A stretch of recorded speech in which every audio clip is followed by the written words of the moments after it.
Hey guys, welcome back to Results Junkies podcast. Mr. Singh and I are sitting here at home thinking about AI and how much AI is thinking about us, which will be our primary topic for today, and what those AI bots remember about us. We've also got a little bit of humor at the show level here from our friend Alex, Type A Furniture on Instagram. And I forget, he is from one of those flyover states, the Midwest, Nebraska? Pretty sure he's in Lincoln, Nebraska. I think we met him there on the tech tour. Right. Fairly certain. And why we didn't go to a Nebraska football game and why you didn't work that out while we were there, I may never forgive you for. Well, I think it had to do with trying to avoid the snow in the Midwest around that time. I think, if I remember right, it was as we were pulling the trailer around, we were just trying to football season starts in September, Paul. Okay, well, do you understand? I wasn't very organized back then. I'm less organized now. But I mean, there were days where we would finish the tech tour. I remember one time we finished a tech tour week in, I want to say Rochester, New York, maybe, or maybe it was Syracuse, New York, or Saratoga Springs. And then we finished up last event Friday at 5. And I remember then packing up and Dana was like, where are we going next? I said, Albuquerque. And she was like, that's like across... Is there another Albuquerque? I was like, no. Yeah, we're going to New Mexico. And, we had to be there by like Monday afternoon for an event there. So that's who you're dealing with here, by the way. Okay, so... Very efficient. I like it. It's very efficient. All right, well, let's dig into it. A little housekeeping show at resultsjunkies.com is how you find us. He is at Paul Singh on all those social media channels. I am at Pizza in Motion. And I will just say that as of time of recording, it appears that TikTok is now back on the app stores. It might be alive. We might actually have to talk about it someday, but not today. I don't know. I don't know how that works. I do know that a bunch of like the kids in the neighborhood have been talking about how they're not updating any of their phones because they don't want to lose access to it. So, whatever. I'm on the other fence, on the other side of the fence. I see an update. I'm like, I got to do it. It's like my undiagnosed OCD has to have the updates done. When you say undiagnosed, does it mean undiagnosed in general or undiagnosed by a medical professional? Because I think that your wife has probably diagnosed you with that. Yeah. Yeah, definitely the latter. Yeah, no. My anybody close to me is like, yeah, you have problems. Yeah. Yep, I'm across the county from you, and I know you have problems. And just to add a little touch of humor to the show, Jeremiah can drop these in for us.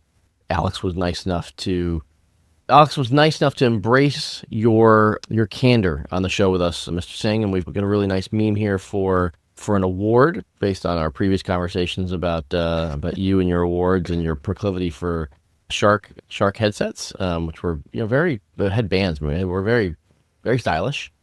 Yeah, and then a really nice SpongeBob reference for AI agents, where as Paul was throwing all the MBAs onto the wood pile and stacking them up for the fire, there appears to be one lone MBA graduate fighting back against AI. Yeah, I hope Jeremiah can like wiggle these in because I can't look at that other screen now because they are pretty funny.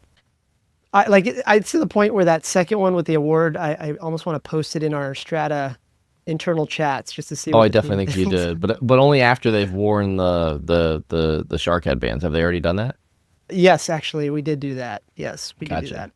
No, actually, was it as wonderful from a team building standpoint as I imagined it would be? It actually was. Yeah, I mean, so just a quick update there. So KLAS, KLAS is sort of like, what Gartner is in other industries like technology. Like they sort of talk about industry trends, rank the players in it, stuff like that.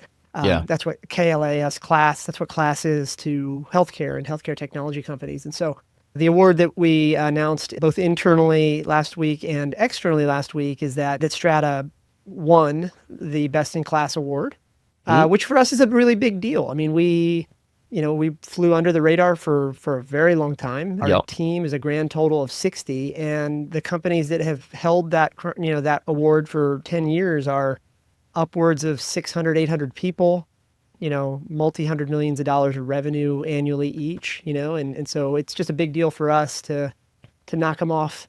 And I was telling our internal team, I was like, okay, so the good news is we won. The bad news is like, there's a bunch of like heavyweights now that are super pissed. So we got to like level up quick, even faster now. So, but that still makes this meme funny, by the way. So, well, and any humor at your expense is high on my list. So I do thank fair. Alex. I still don't know why we hang out, but yes, you're right. You're right. I do thank Alex for that. All right, so let's talk about Google Gemini and the article for this TechCrunch article. The title for this TechCrunch article, can't speak this morning, is a little bit misleading, but then it leads to your initial reaction, which I'll let you fill in. The title is Google Gemini now brings receipts to your AI chats, and the first thing you said to me was, it makes me feel uncomfortable. Well, what it talks about, is this idea that they call it a recall feature, right? It can remember the previous conversations you had. So sorry, I'm stealing your thunder. You set it up. No. You go. You go for it. Okay, so my rational engineering brain totally gets it. It's taking into account, other conversations I've had, other receipts from the past, and all these things. My rational brain gets it. It's more context aware, things like that. And to be fair, by the way, I think Apple has said that's the direction they're going in. I'm fairly certain ChatGPT does have a some sort of memory function as well. But the emotional reaction is discomfort. Because how long till we see the alert that says Gemini now will use your browsing history, your email contents, like it just, and by the way, that emotional reaction I don't think is based on like something I have to hide, but rather where's all this data going, who has access to it, and what's it going to be used for, other than it's answering my questions. Because if we know one thing, that is that a lot of these companies that are putting these models out are profiting off of the aggregation of that data and training of other models. So that's where my discomfort truly is coming from, is not knowing where all this stuff's going and how it's going to be used. Yeah, I think it's safe to say that this feature in Gemini will likely be activated as the default choice. It's probably already activated. We just don't know. Yeah. And I think this is probably my big problem with the way that AI is growing in this way, and also probably why I feel comfortable in the Apple ecosystem. Just going back a few years now, with this philosophy behind their default choice was, probably iOS 14 at this point, was ask app not to track, meaning, their first choice was don't follow, not do follow. And that is a persistent choice that the user has to make every time they download a new app to the iPhone, or if they re-download that app to the iPhone, whereas this stuff is turned on.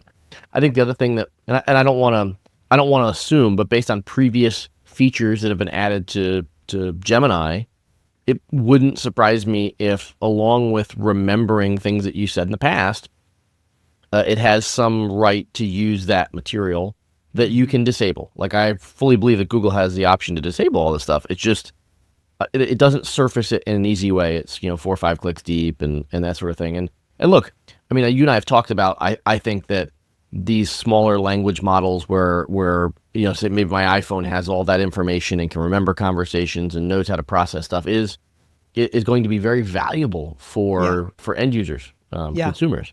But I really feel like, especially given you've got, I wouldn't say the king of AI, but certainly one of the most prominent fixtures in AI, Sam Altman, who we talked about last week, saying, hey, maybe we should think about the controls, around AI and the protections. Yeah. And it just feels like we should be leaning a bit more into, are you sure this is the information you want to share? Yeah. The thing is, so I had now that we're talking about this, by the way, I had a really interesting experience that I didn't really put two seconds of thought into until we started talking about this topic today.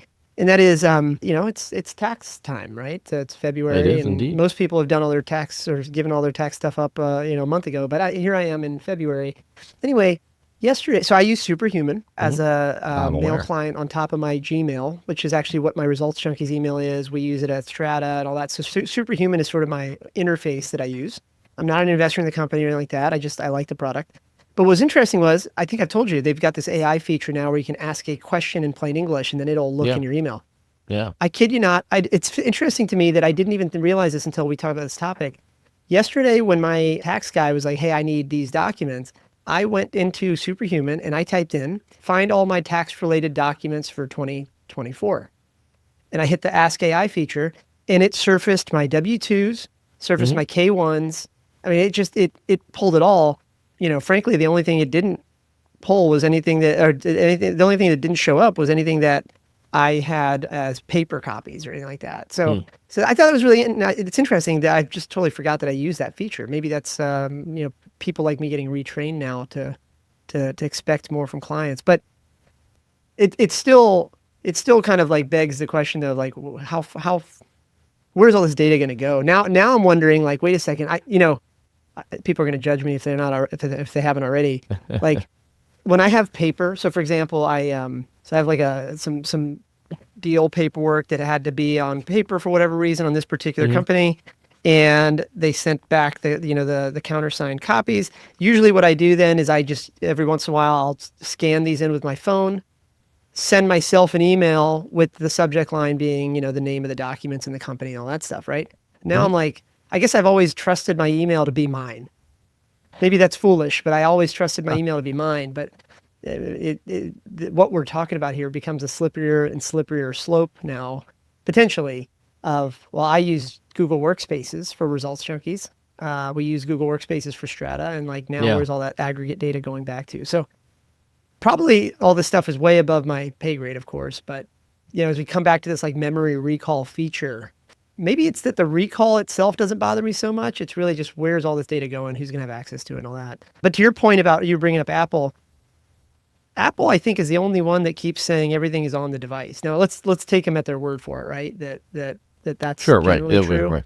Right. But they go on. I think in their materials when you read how it all works, they say everything's on the device, and if it's using any of the iCloud storage on the back end, if you've run out of space here, my understanding is that that's all end-to-end encrypted, so they can't access those files unless Right. these devices can. So I think that's the only company so far that is taking that position of we can't even see the data, whereas I don't think Google or ChatGPT or OpenAI or anybody's said anything of that sort. They just sort of don't explain where all that data is going. Yeah.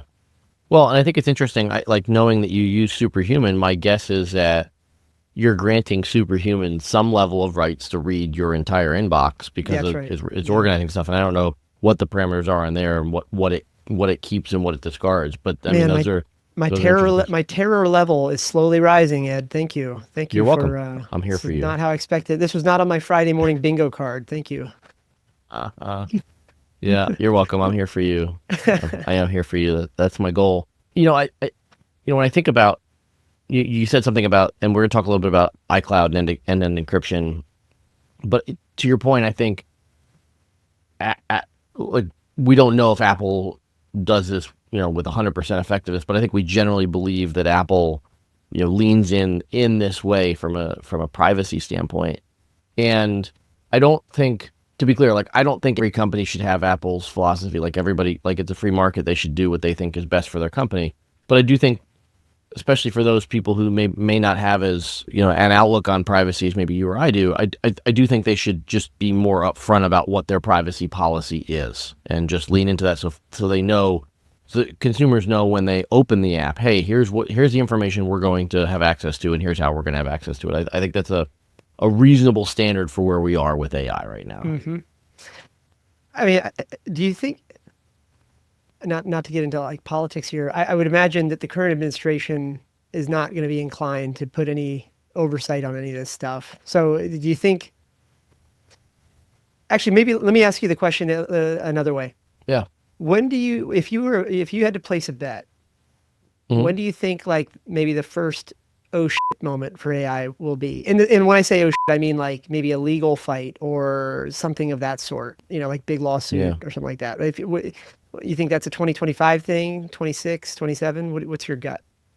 Yeah, I would say for starters, I would say that whatever that moment is, the incident has already happened, but maybe the lawsuit hasn't yet. So I would say 2026 probably at the latest, and it's probably something that's happening early on. And the reason why I say that, I think you and I both know this, with these nascent industries, generally speaking, they do police themselves over some period of time, but in the beginning, the controls are, generally not the most robust. So my Yeah. guess is that the most exposure is right now, and that probably gets weeded out over the next year or two. And by the time the lawsuit comes around, there are likely much more robust controls in place. That'd be Yeah. my guess. What's your Yeah. thoughts?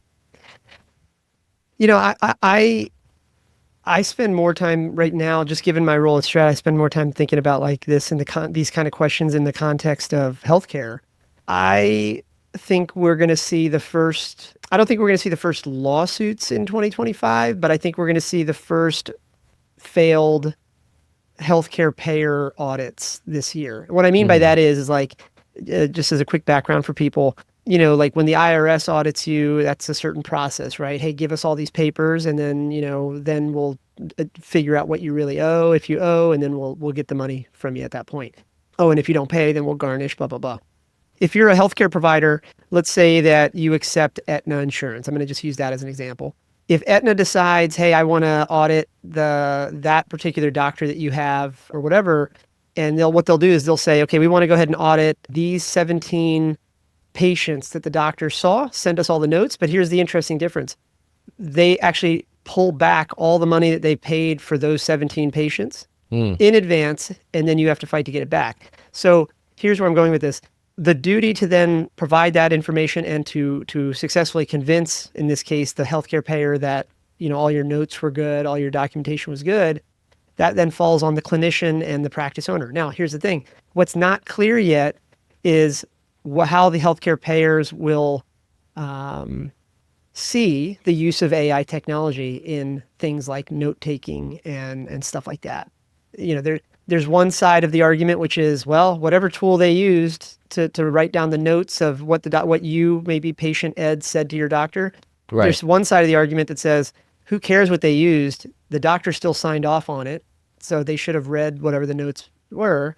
On the other hand, there's the other side of the argument, which is, well, hang on a minute. Like, if there's not clear guidelines around how that data was processed, does the healthcare payer just say, no, we're not paying you for those because we don't want the liability of patient data getting lost or anything like that. So I would bet you in 2025 in the healthcare side, we're going to see the first potentially failed audits because of the use of AI in some way. In terms of lawsuits, I think you're right. Like whatever's happened has probably already happened. We probably won't see a lawsuit on it until maybe next year, just given the amount of discovery or briefs they're going to have to write just to not get laughed out of any sort of filing that they make. So, yeah, it's a weird place right now, because I think I was talking about a similar topic with somebody the other day.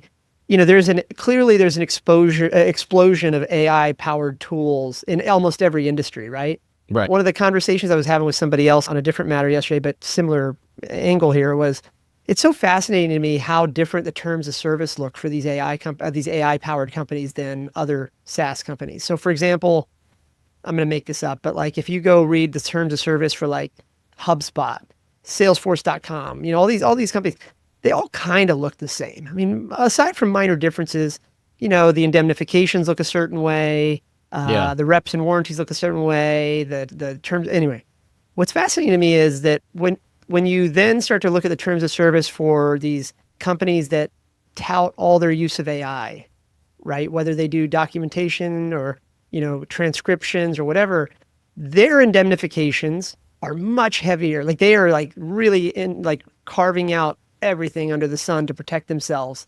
And I just think it's really fascinating, because as much as like the marketing teams will have you believe that everybody trusts AI and we're going to use it and whatever, the legal guys, the legal teams have expanded those terms of services for those companies to make sure that they're limiting as much as they can. They're limiting as much risk as they can, because it's not yet clear like where everybody's going to land on this. I think I told you in a previous episode too that I was updating our E&O insurance. Yeah. And there was a little carve out in there that, during the reapplication process for E&O, it asks if you use AI tools for anything related to, the investing businesses, investing portion of the business or anything like that.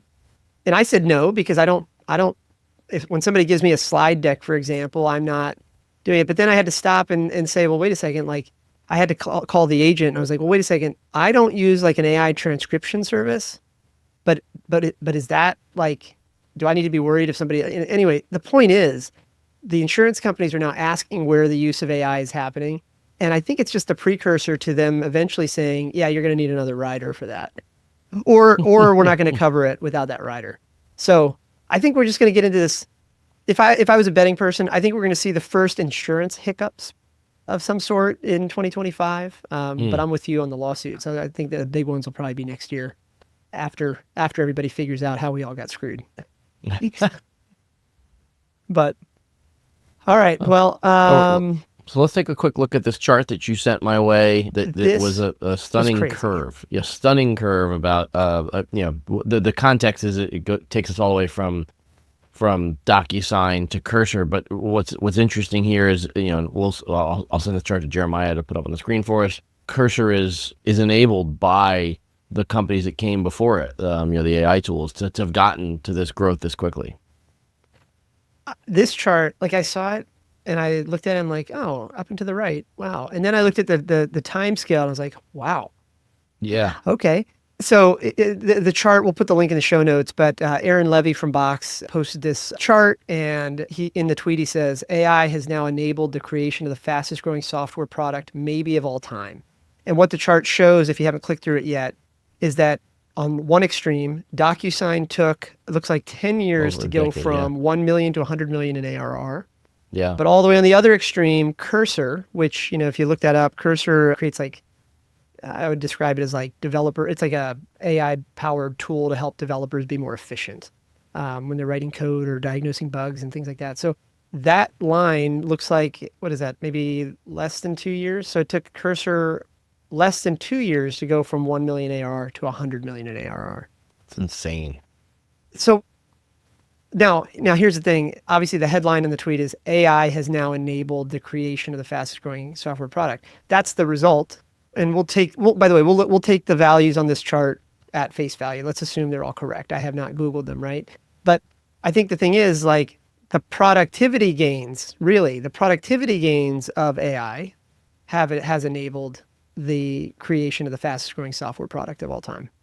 That's I think the tweet should be rewritten at, and it's hard to ignore that. It's kind of hard to ignore that. I actually need to send you a little video offline of a private video, a demo that somebody sent me the other day, where like a single developer showed a really interesting AI product. And obviously I'm kind of being a little dodgy because he's Yeah. not publicly Yeah. talking about it, but I'll send you a Hmm. link about this, or I'll send you a preview video. I think he'll be okay with me sending it privately to you. But the point is that this particular use case that I'll show you, like when I saw it, I was like, holy cow, the like people that work in call centers probably need to be worried. So I think we're going to start to see, like, once we get past all this, AI has done all these things, and we start to recognize that AI is enabling certain things, enabling productivity, enabling cost cutting, and all these things. I think like what we're going to see is, I don't know, it's going to. I can't remember if I said this to you or somebody else, but I was saying it to our team internally for sure. I said, I think that by the end of 2026, if you were to ask me how many people or how many workers we have at Strata, what I wrote in the chat to the team, I said, I'm gonna write it in the chat so we can look back and see if I was right or wrong. I said, by the end of 2026, I'll say, if somebody asked me this question, I said, by the end of 2026, I will say that we have N number of humans and N times 100 AI agents doing various things. And I don't mean like, you know, AI simple, like, hey, search my email. I mean, Right. auto posting payments, making calls on our behalf, things like that. I think that's kind of where we're at as we think about even our roadmap over the next 18 months or so. So, but yeah, that chart, that's pretty sick, man. It is. Yeah. Like, I almost wish we could ask these people, like, how do you even like scale your company culture that quick within 2 years? Well, and I'd be curious. Like, I didn't look this up before the show. I'm curious to see how many employees they actually have. I mean, it's just because obviously if they're using AI in an aggressive way, they may have a fairly small number of employees, and they're leveraging AI in a massive way. Yeah. Whoa. I don't know if this is right, but according to TechCrunch, as of September 2024, Cursor AI operated with a team of 12 individuals. Is that right? Wow. Wow. And raised the Series A of 60 mil in August of last year and 100 mil Series B in December of the same year. Crazy. Yeah, Crazy. actually, this is right. It looks like, holy cow, look at this. I'm going to send you a text on the side here, but if this is right, even the articles are saying, the headlines are how Cursor AI is redefining success with a team of 12. Nuts. Just crazy. I mean, that's like Instagram level. You remember Instagram when they got acquired for $1 billion with a team of 13, it was like, people were like, holy cow, they had no revenue at the time. Now Yeah. you're talking about a team of 12 that supposedly has 100 million in revenue. Wow. Good for them. Yeah, I mean, I'm just gonna be really interested to see how the revenue goes for these AI companies. It just feels like to some degree that there may be some consolidation, or survival of the fittest coming, and it just makes me wonder, what the revenue streams will look like. Lots and lots of growth in the B2C products right now. I didn't get to sign up for deep research, which we talked about on Monday when we recorded. It's been a short week. I've been busy, but that's something that I intend to sign up for, and just it'd be interesting to see, to your point, of like how many AI tools we're all using and what that looks like for revenue growth, or if there's decline in that revenue. So it's gonna be interesting to watch this over the next year to 18 months to see what tools do people sign up for. Do they stay signed up for those tools? Do they add more? Does the average person have one of these services or 10 of these services? Mm-hmm.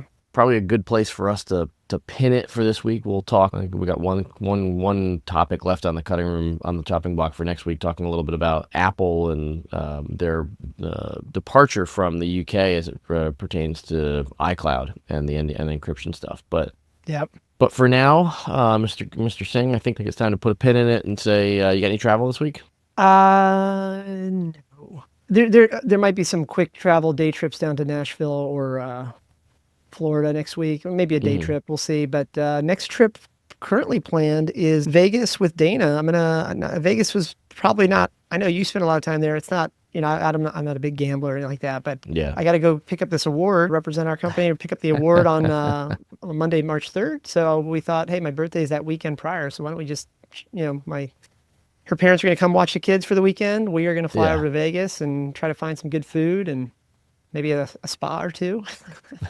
And then, anyway, Vegas is on the books for 2 weeks from now. How about you? Yeah, probably home for a number of weeks. Father's having some surgery, and I'm his primary caretaker. So I think I'm very well grounded for a number of weeks. So you'll be seeing me. A number of weeks. I mean, are you know, okay? Are you comfortable? It's a good question. It is a good question. I mean, I do, as one would do in a situation of this sort of gravity, I do have some help with his care. Somebody, his longtime girlfriend will be helping in mid-March so that I can take my son to Disneyland, as one would do in a situation like this. So, Disneyland. I mean, come on. Like, wow, who would have thought you would go to Disney of all places? All the way to California, and then in April to Tokyo Disney. So just want to. Oh, that's cool. Good for you, man. Keep the cadence. Good for you. Yeah. All right. I guess we'll chat next week. I'll chat next week. I hope your dad's okay. I hope you survive being grounded. I think given how wonderful the world of travel is right now, as you noted, you got all excited about the PQPs that United gave you a head start, and then you realize that, oh crap, they raised the requirements 30% and they gave me a couple of shekels to make me feel better. It's not. I think at some point. Okay, so here's like the crazy goal. At some point, one of us, either on Miles to Go on your show or this show, we got to figure out how to get the social media person or team behind United, like these funny people. Even if we have to like hide their faces or whatever, and they have to do it anonymously. I find this so hilarious. Like I don't know how these people are I want to know what the job description looks like when you look for these people. It's like, hey, we need somebody that can run our social media accounts, must have a sense of humor, and understand how to put memes together. This seems like such a hard job. I want to know what these people are like. Or maybe we should just probably figure out if Alex wants to join our distribution team with his meme generating capabilities and see if he wants to do this. So that's funny. And now we'll find out if Alex actually listens to the end of an episode, by the way. That's true. It's very true. Yes, we will. We will certainly figure that out. All right, Mr. Singh. Well, all right, man. Until we meet again across the airwaves. Well, you got it, man. I'll talk to you soon. See ya.